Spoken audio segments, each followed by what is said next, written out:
Hi everyone. St. John Chrysostom, when he was Patriarch of Constantinople, had a certain cell attendant. Well, not quite a cell attendant, but someone who was there to make the Patriarch's life a little bit easier, who would control the flow of people coming to see him, these sorts of duties. And at one point in time, there was a high official who had apparently crossed the emperor. The emperor, therefore, had this man's property confiscated and had basically told him that he was going to be executed. Well, this disturbed the man to no end, as you can well imagine, and so he made his way to the Patriarch in order to see if St. John could do anything for him at all.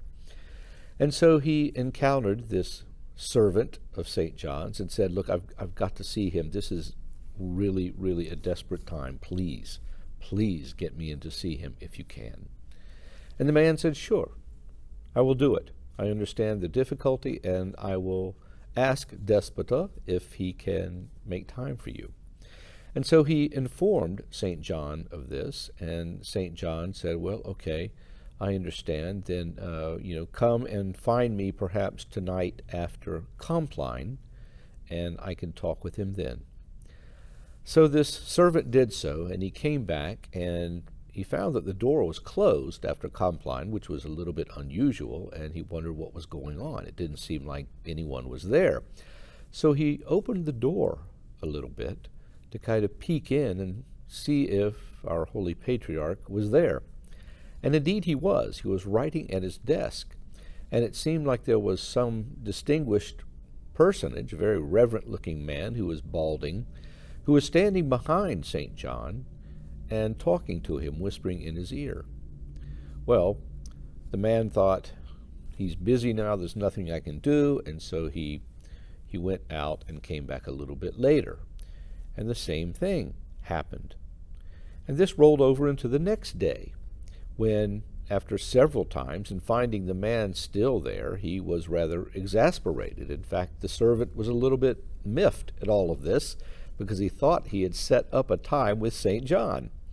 And so he goes to the man who had the trouble with the emperor and said, "Look, I'm sorry. I don't know what to tell you. He's had this person in there all this time, and you might just have to fend for yourself here. I don't know." And the man, of course, was very distraught, but said that he would, do the best that he could, but still hoped that the Holy Patriarch might be able to see him. Well, finally, he goes back in, and yet once again sees this man whispering to St. John. And he thought, well, how long is this going to go on? But then he decided to try one more time. And he went in, and he saw St. John again sitting at his desk, but there was no one around. And he mentioned to St. John that, there was a man who wanted to see him, and St. John looked at him in astonishment and said, "Well, I thought we had set up a time, but you never came in.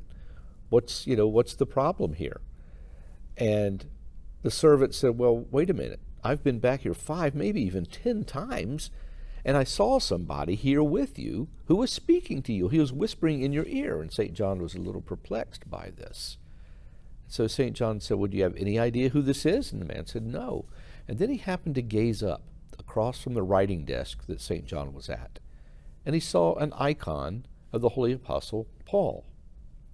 And he said to St. John, "This man that was here, he seems to look almost exactly like St. Paul does in this icon." And St. John was quite astonished for a moment. And he sat there and thought, finally, I get an answer from the Lord.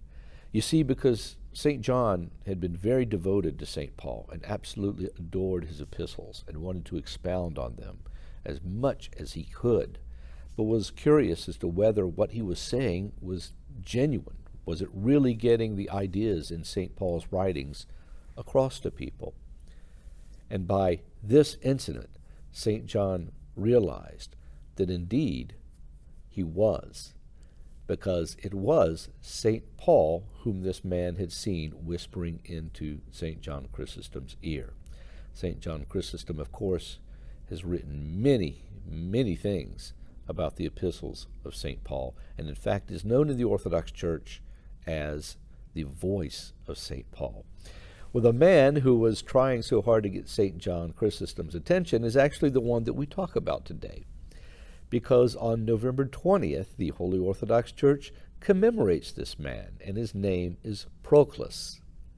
Now, Proklos was a devoted servant of St. John his entire life, breathing the air he breathed and inheriting the spirit of St. John as well.